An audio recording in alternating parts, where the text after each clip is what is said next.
Okay, going live. So, to,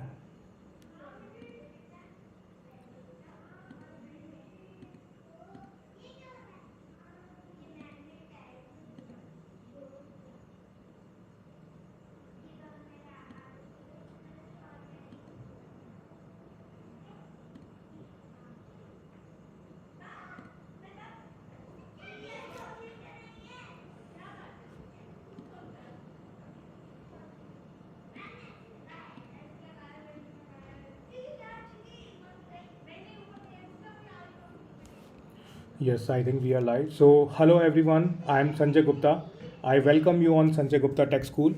So, as you already know, we are running a bootcamp which is based on AI and ML with Python. And for the same, I have Nikita with me. So, Nikita is delivering all the session related to this bootcamp.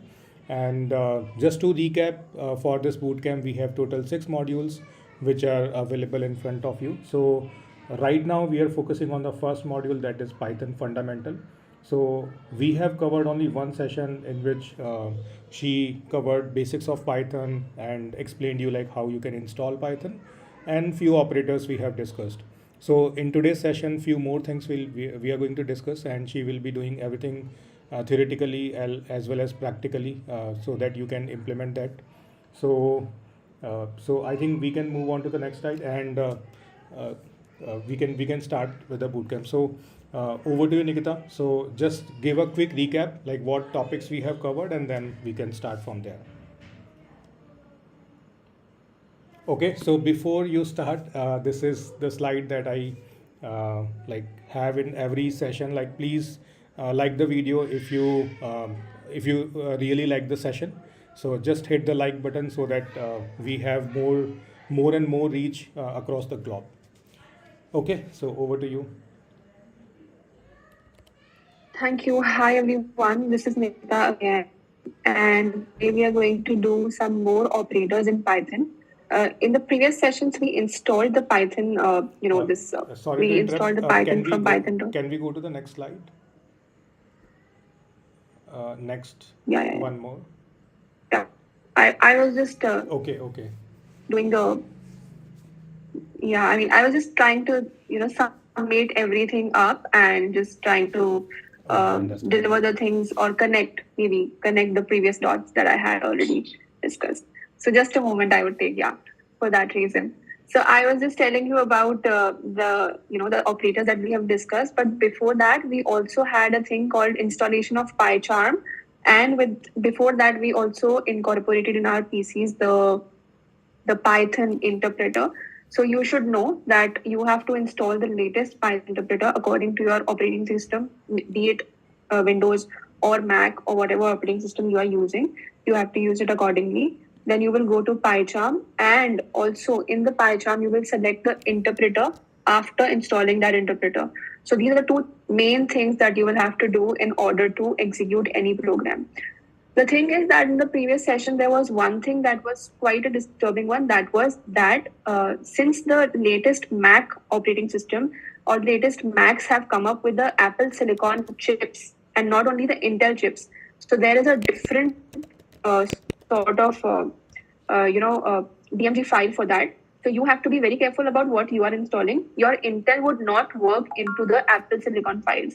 That's why that day the PyCharm was, it was sort of cut because we were trying to download the Intel version. So this was the latest thing that has happened. Previously, all the Macs were, having the Intel chips only. Right now, the updated ones from the previous years, they have incorporated the Apple Silicon chips.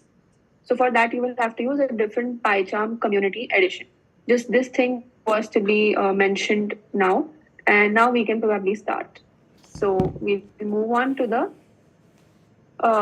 quick recap of arithmetic and comparison operators. So I will do the nutshell explanation of arithmetic operators. So you know we did plus, minus, division, multiplication, exponents operators. We also executed this file where I took a variable a and I assigned the value of 10 to it. Then I took another variable b and assigned the value 20 to it.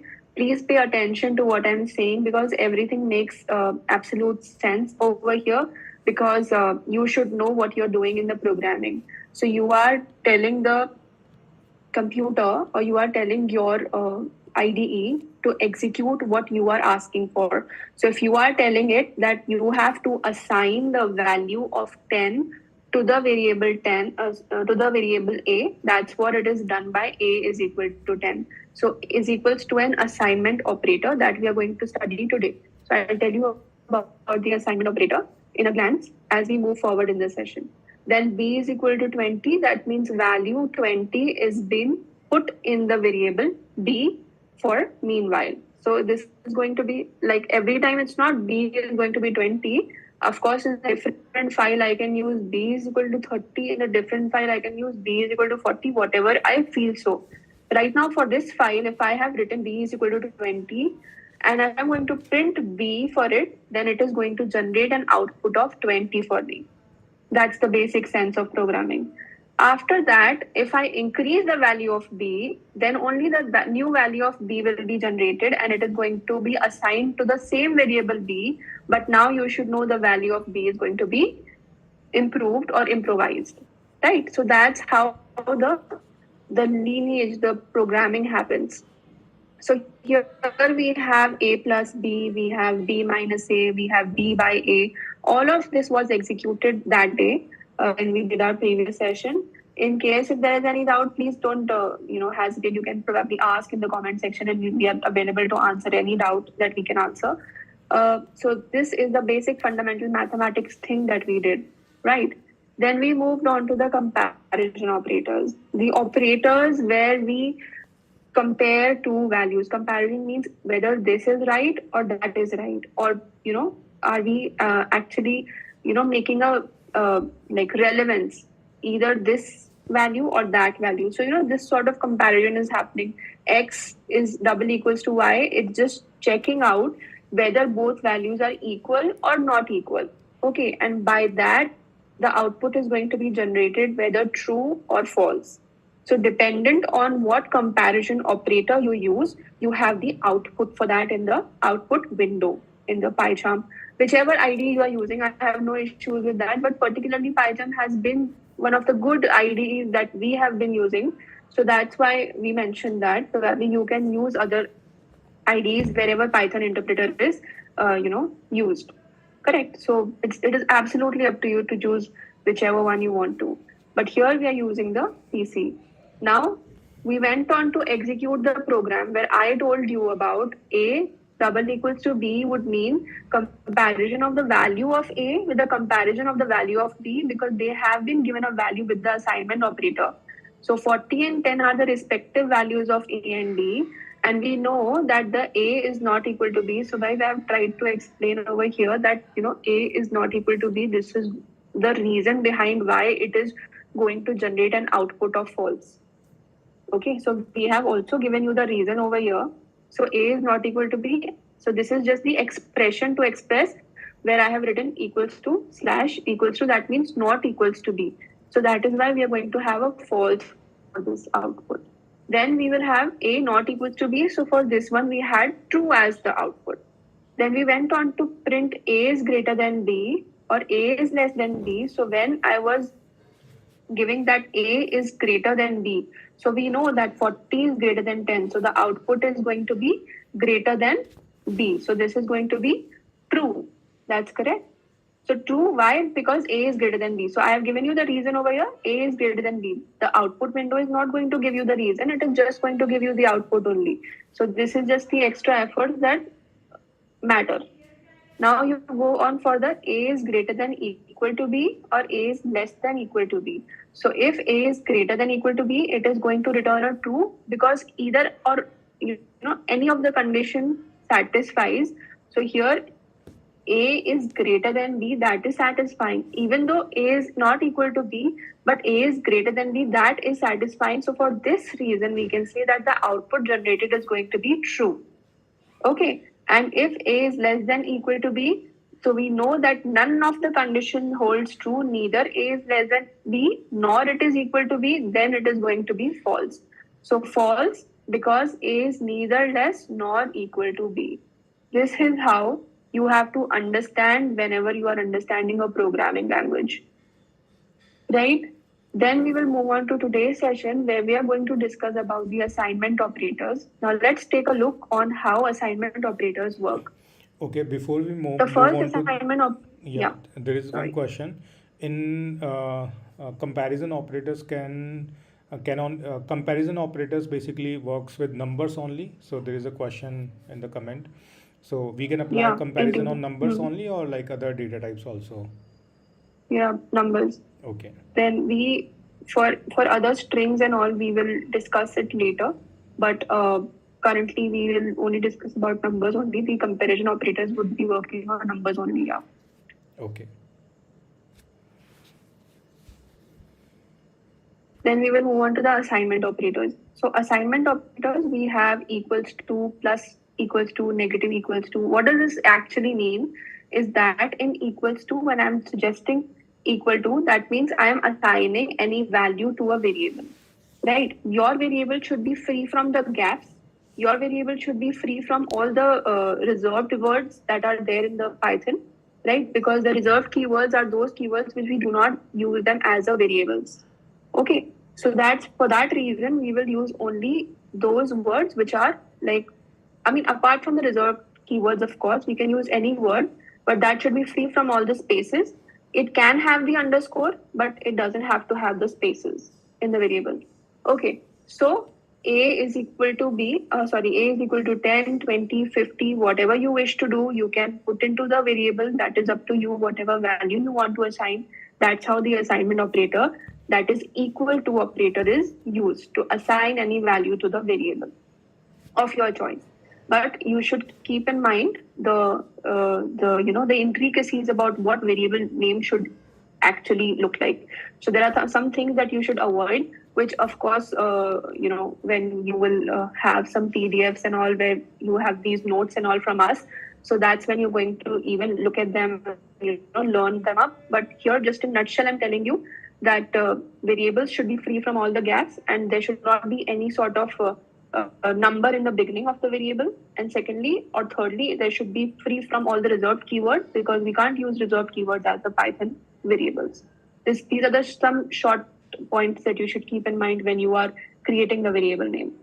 Now the next one is an increment operator, and then you have a decrement. So when you have an increment operator, that means whatever value of x is, if you are doing an increment, then you are also assigning that value to the variable, because this is increment plus assignment.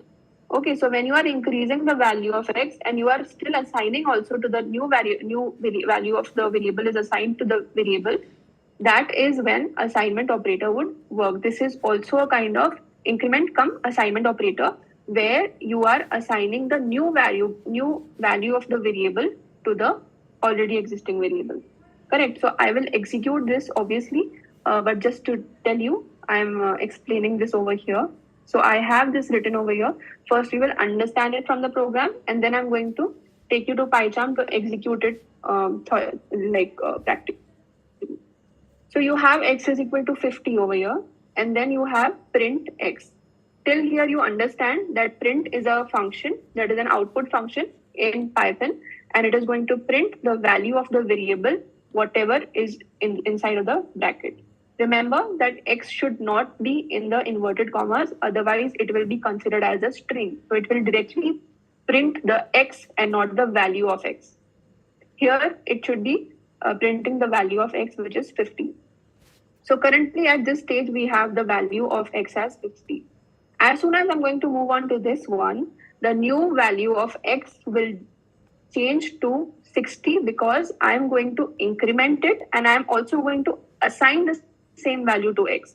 So this is increment cum assignment operator, which is mostly called the increment operator, where we are already increasing the value of x, but also assigning the new value of x into the pre-existing x.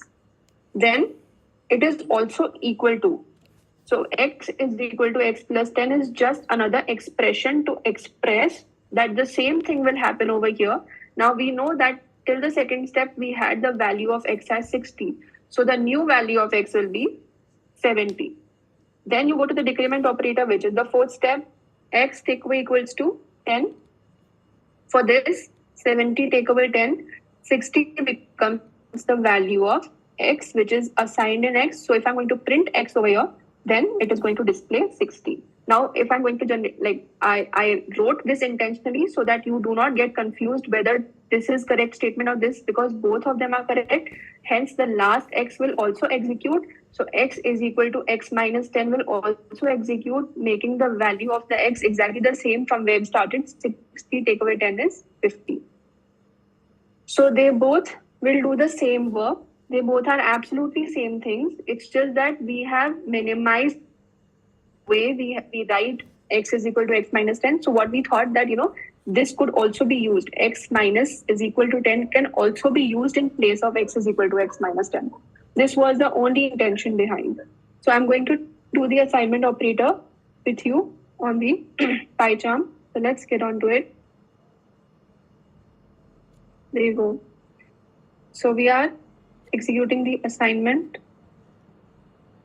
operator. Please check if it is visible to you all.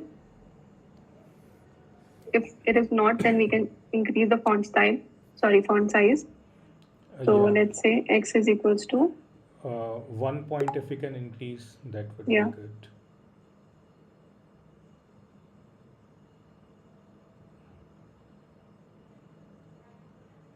Is it okay? Yes. Okay. So X is equal to, I'll take 30.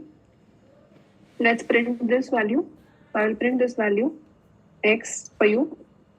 Now here, we will run this current file and if the process is done, as you can see, 30 is shown over here. Is it visible? Yeah. 30 is the output in the output window. Then if I'm going to increase, I will do the X plus is equals to, by 12 I'm increasing, and let's say I'm printing the new value of X because now the value of X has been updated. So let's see what does it do. So I'm going to print and run this file. So you can see 42 is the value. Okay. Same will happen if I'm going to do X is equal to X minus 2. So I'm going to print it and I'm going to get X. So if you will do play, so you can see 40 is a new output, which is 42 take away 2 is 40. Right, so everything is working fine. But this is minus, so I'm going to do addition over here because minus we'll do later. That is in the next step. So check. So X is equals to X plus 2 is 44. That is the new value of X that we have got. Up till now, in this file, the value of X is 44. No changes. Now I can make the changes because this is my file. So X is equals to X minus, what do you suggest? Maybe 10. So I will take away 10. So X is equal to X minus 12. And I'm going to write print X. So this is going to take away the 12 from the already existing 44 value. So 44 take away 12. You should know what is that. So we'll play this up and we will get 32. So the final output we got is 32. Then the decrement operator. So X minus is equals to 20, let's say, right? And I'm going to print X for you. So the final value will be 12. This is how the increment and decrement operators work. Let's group this and let's group this. So this was the addition and assignment. This was decrement or subtraction and assignment in a single statement. And final value of X right now for this one is 12. That's it. Let's move to the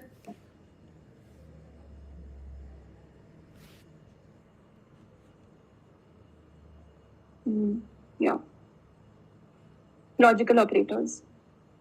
So in the previous session, we studied about the comparison of two values.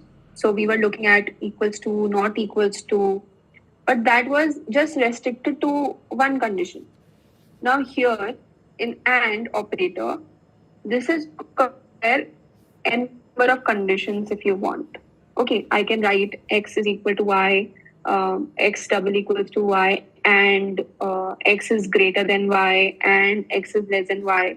The only thing to keep in mind for this one is that in the AND operator, when I'm using, if or only if just one condition went wrong, the whole set of outputs that you're going to get, or the whatever you have included, suppose 10 conditions you have given, right, and so and so conditions, even if like one condition is false, it is going to return false to you, because this means that all the conditions in the given set of statements should be true.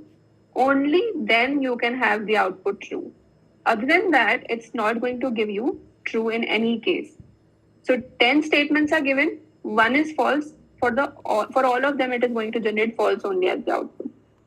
Okay, this is the main thing to be kept in mind. So suppose I give the value x is equal to 2. I have assigned the value of 2 is equal to x in the variable x. Now x is less than 7 and x is less than 10. Both these conditions are satisfied, only then it will return a true, because x is 2 over here. So 2 is less than 7, 2 is less than 10. So it's going to check. And if this comes up to be true, the output I'm going to get is true. For OR, let's move on to OR. What is this OR operator doing over here? So in this case, you give 10 statements, and even if one condition is true, you literally don't have to go to the rest of the conditions. You just have to check one condition. If that comes out to be true, then that means the whole set of statements is going to be true. So it is going to return false if both the statements are false. So only in this case, it is going to return false.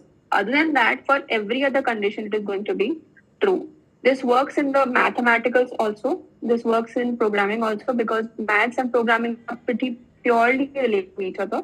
So that's how the OR function used. So even if I would give like x is less than 7 or x is greater than 10, okay, and my value of x is still 2, so it is going to give you a true for this one, because it is satisfying one condition, which is x is less than 7.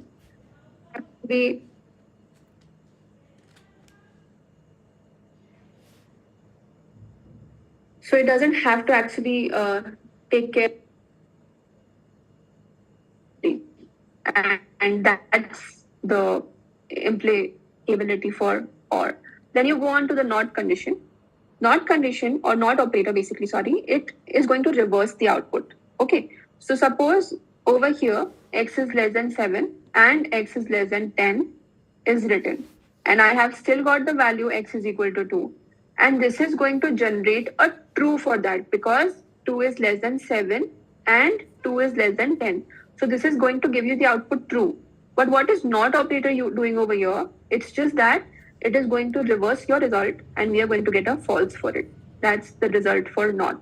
Now you will understand what is the implementation criteria, like why or how should we use it, that when we create some programs, and you will realize that, okay, this is where it was required, right? So that's the beauty of the projects that you're going to do. Probably that's when you will realize that, where exactly and what exactly is the usage over here of NOT operator and OR. So here you can check logical operators. We have given the value of x is equal to 40 and y is equal to 20. And we are going to print.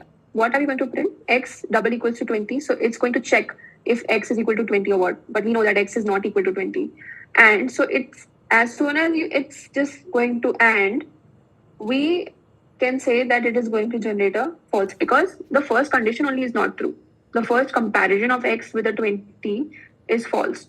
So it doesn't have to go over there and check other values, because only if one condition is false, it is going to give the result false only. So whether x is greater than y, which is true, and x is equal to y, it's false. So it false condition to be false. Similarly, if I would put or, so here the definitely it is false, but x is greater than y. That is true. So for this statement, it is going to be true. And then we have print x not equals to 40. Now listen carefully. For this reason, we are going to get a false because it's not equal to 40. However, we have given x is equal to 40 over here, right? But it is saying that it's not equal to 40. That means it is false. So the third statement over here is going to give you a false as the output. But when I'm going to put a not in front of it, it is going to make it a true. Now let's check in the logical operators, how does it work? Okay, so this one is for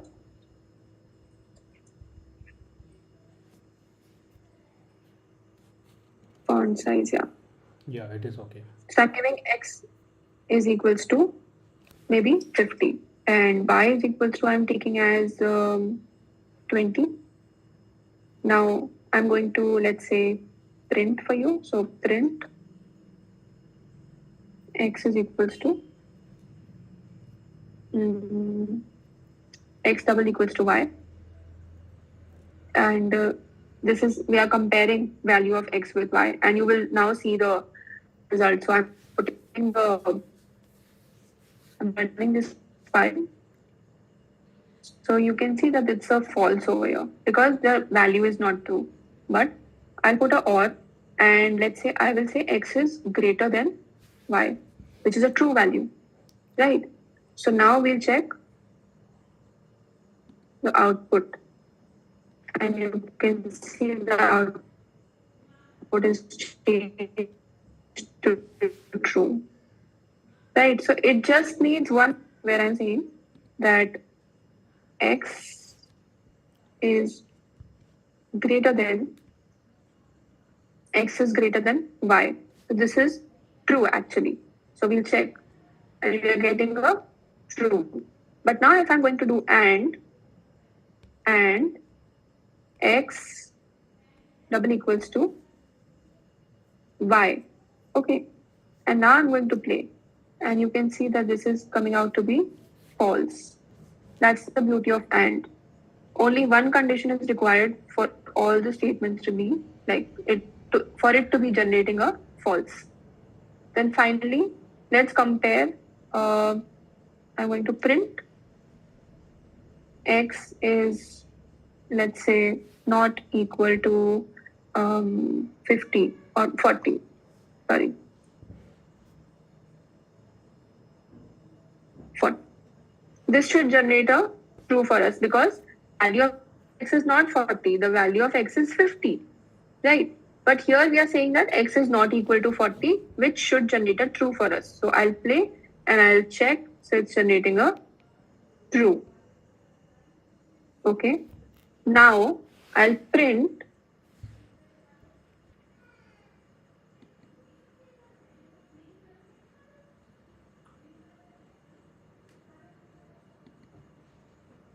check.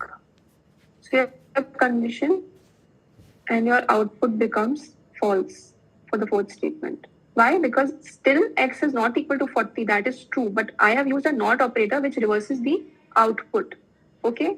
You must have studied in the digital communication if you're coming from a engineering background that there's a not operator used. We use logic gates over there, right? And nor XOR, all these types of gates are used, and or and not, like there are 6 to 7 NAND also, or probably, and that is not what I'm using over here, but it's just to give you an idea that how is not used. So it is used like a circle in front of any logic gate.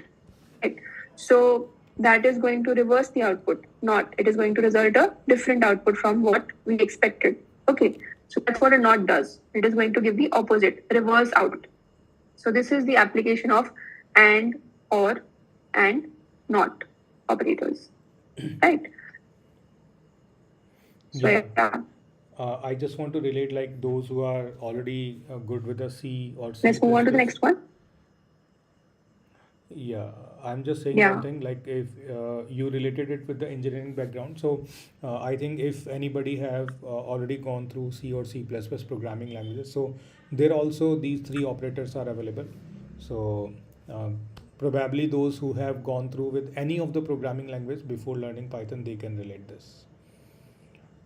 Okay, so I think we can move on to the next one. So just to ask one thing, here we are using or and not. We are writing them like A and D O R. So do we have any symbol? Because in C Hmm. programming we have symbols. So Yeah, see, we have symbols. No, for here we have these. okay, We have got this and or in written format, uh, because those are the two other symbols that we used for this. I think for or there was a this symbol that was standing line, right? pipe sign. Yeah. And for and yeah, so that's what I remember. But that's not what we use over here in the Python. We have to use these and or and not in the text format only. Yeah. Okay. Yeah, I think this So is no more symbols easy as compared to the for symbols. the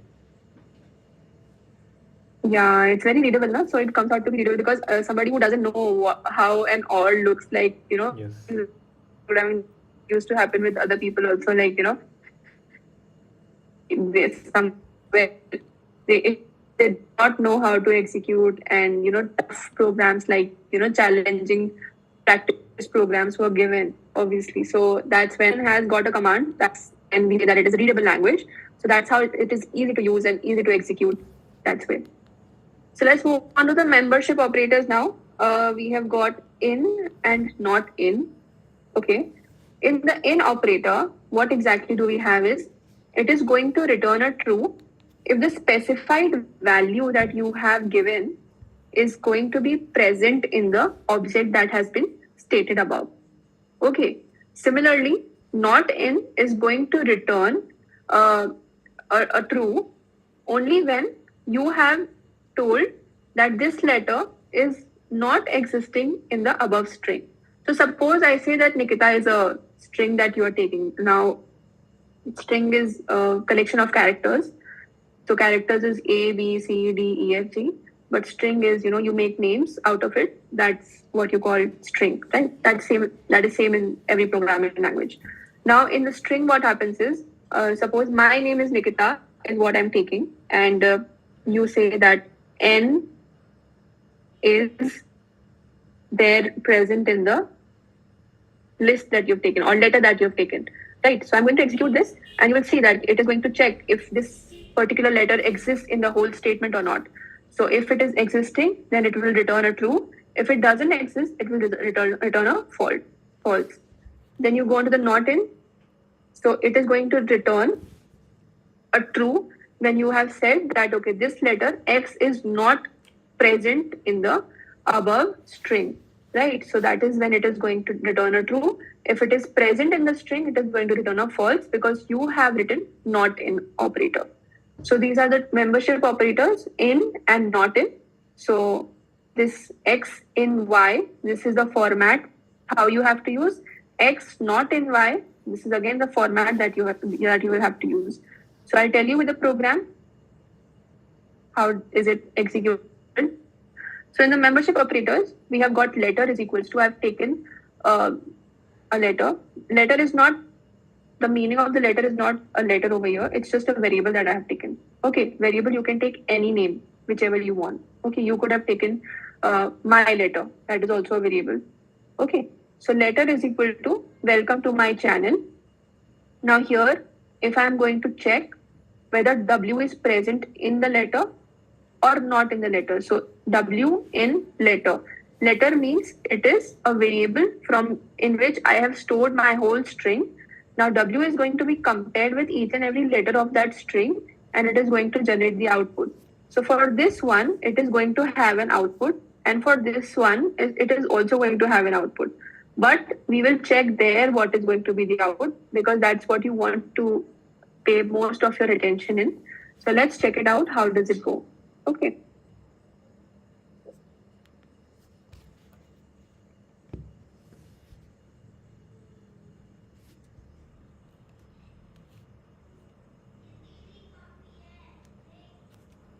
Yeah, the membership operators. Yeah, little bit zoom in. Yeah, 1 second.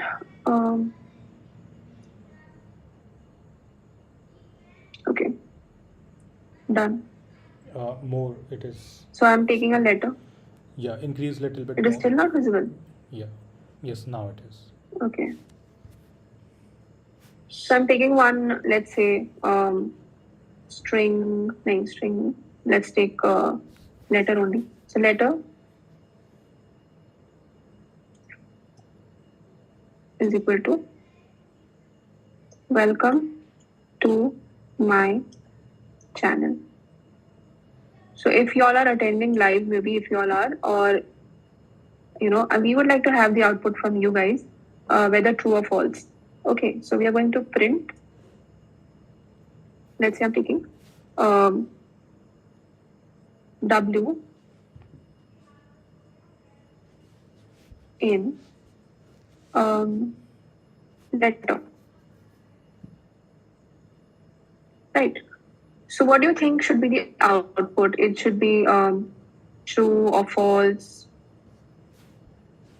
So I'll just execute it over here. But before that, you all can answer, like, what do you think should be the output? Whether it's going to be true or it's going to be a false. So I'll just tell you what is the output. Because we are matching this up, this W is going to be compared to the string, and you will see that W is the value which is found over here, then it is going to generate a true. So this is pretty obvious. Now if let's say I'm going to print again W in letter, right?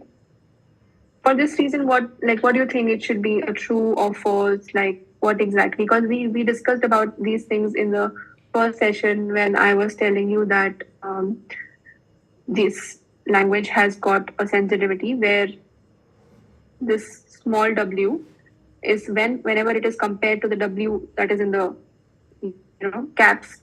So it is going to generate a false because not small w is equal to the bigger w. Now small and w means caps and non-caps. So this is going to generate a false as I told you that false. So w that is small case is not equal to the caps. So w that is caps is not going to be equal to the smaller case or lowercase value. So uppercase and lowercase are different. That's what you should have or you will have to pay attention to. Again, I can write any other variable. So let's say that LC. So I'll say print LC in letter. So you can see that LC is going to be there because again, LC is a group of characters present over here. So LC is going to match with the LC. If you will give even one of them in the uppercase, it is not going to match and it is going to generate a false. Now I'll say not in, right? So print, sorry, yeah. LC not in. So letter. Okay. So it is going to generate a false because we just saw that LC was there.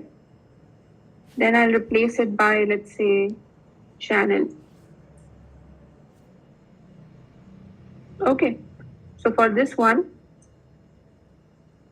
channel not in the letter. Is that true or is it false? Well, it is false, right? So we'll see. We know that channel exists in the whole string, but we have not in. So it is going to be false over here. So it should generate a false. So you can check this out.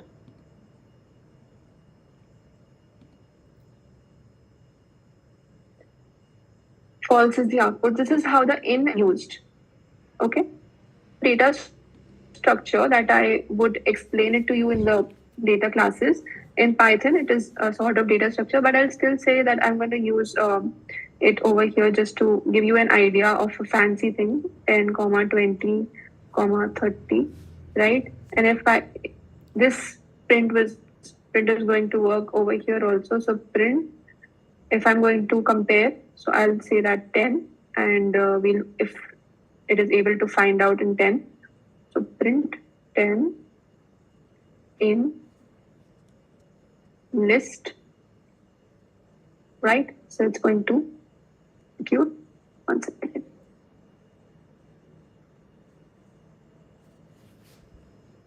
Sorry. Yeah. Now.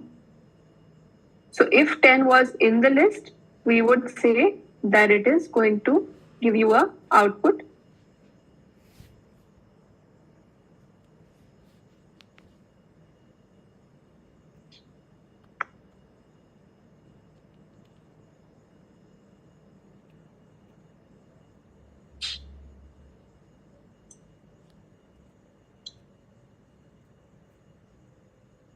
Yeah. Okay. So there are two things that I want to mention over here. One is 10 over here is a integer value. It's not a string value.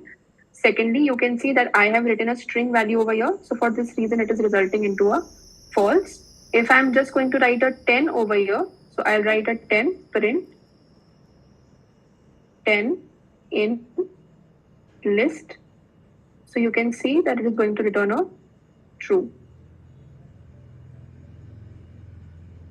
These are the two outputs for the print statements. So you should know that 10 over here is not a string value. Only if I'm going to put it in the inverted commas, then it is, or double quotes, then only it is regarded as a string, otherwise not. This is a numerical value, and over here numerical value is compared with the numerical value. It is going to generate a true. If for in case if you write this in double quotes, that means this 10 is a string. 10 as a string is not present in the list as of now. Make sense? Yep. So these are the things that you will have to keep in mind when you are executing. However, list in a glance we are going to execute later, because list is a bigger concept, same as string. So as a data structure, you will be learning list in a in a larger manner. But right now, I just had to give you the idea that it works in case of lists also. You should also learn that this is how a list is displayed in the bigger brackets with all the items separated with a comma. If you will not put the commas, there will be an error and you will not be able to execute the program. Okay, so these are the intricacies of the list data structure that you should keep in mind in Python. Okay, let's move on.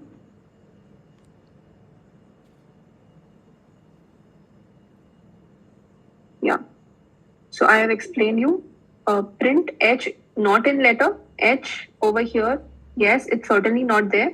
So it's going to return a true.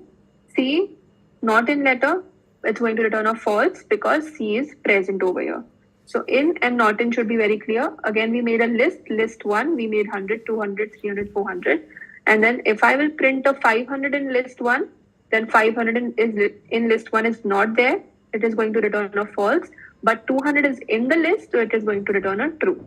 What is a list? It is a data structure in Python and it contains items. Items should be separated with the commas, and it is a mutable or changeable, means you can change it in the real time. Now I'll explain you how when we are discussing about string and lists later.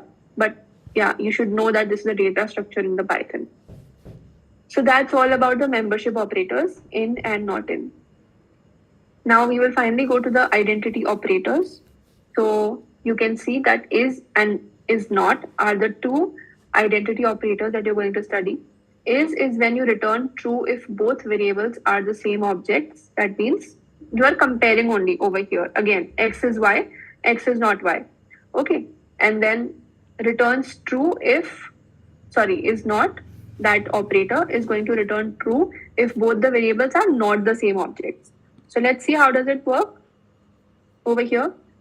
So x is equal to 20 and y is equal to 20. We have taken both as 20s. And if I'm going to print this up, So x is y is going to be same as x double equals to y.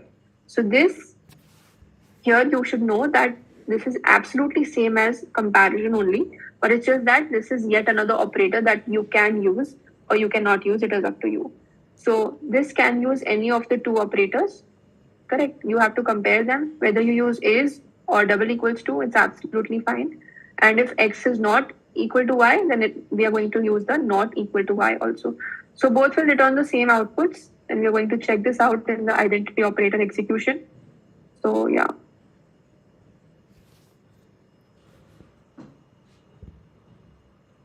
Also, how to create a new file. So this is, you go to file and then new, and then you go into the creation of Python file. So I'll tell that also.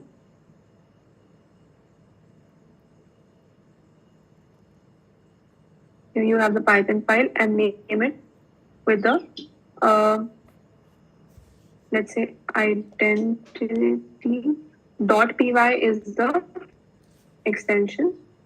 So yeah, this is how your new Python file is executed. If you will not put py, you will create the whole project and do the execution, but in your whole lifetime, this is not going to happen because .py is the extension that we have to use. Okay. Now, as we saw, x, so I'm just going to write identity. I'll increase the font size. 1 second. Yeah. Okay. So x is equals to 30. Y is equals to 30. And print, what was the identity operator? X is y, right? So x is y. X. So I'll take. Yeah. So let's see the output over here. So we got the output is true because they are equal. If, for example, I change it to 40, right? So I'm going to execute this up and you will see a false because it is not. So it is True. checking the value only, not the type. Like if I put y Yeah. equals to double Yes, quotes yes. 40, so it will be false again. Yeah. Okay. Now finally I'll just write the last execution of the day, that is x is not y, and it's going to generate a true because we know x is not equal to y. So these were some operators per day. Next we are going to go to the data types and one bitwise operator. That's it. That we are going to discuss in the next session because I believe that it's already time. So yeah, this was all about the operators, and today finally we were free from all the errors. So that's a great thing. Okay. Okay, so I think in next session you are going to cover a few more operators, and then this topic will be completed, and then we can pick another topic, right? Yeah. Then we'll go to data types and variables and lists and strings. Yeah. Okay. Yep. So I think it was very interesting because lots of operators you have explored, and you discussed them theoretically as well as practically. So those who are following this bootcamp, please implement all these programs in your system so that you can also understand how to implement code in Python. So although it is looking very simple, but still if you're a beginner, so you should implement each and every code and try to understand how outcomes are coming up. Okay, so if you have any doubt, you can just reach out to us. We'll be happy to help you. Okay, so thank you so much, Nikita, for sharing all your knowledge, and maybe we'll be having our next session day after tomorrow. Yes. Okay. Certainly. Yep. So thank you guys, those who are watching live and those who are watching recording. So please follow all the sessions so that you will be able to learn Python, and then you will be able to follow AI and ML implementations as well. Okay, thank you. See you in the next session. Bye everyone.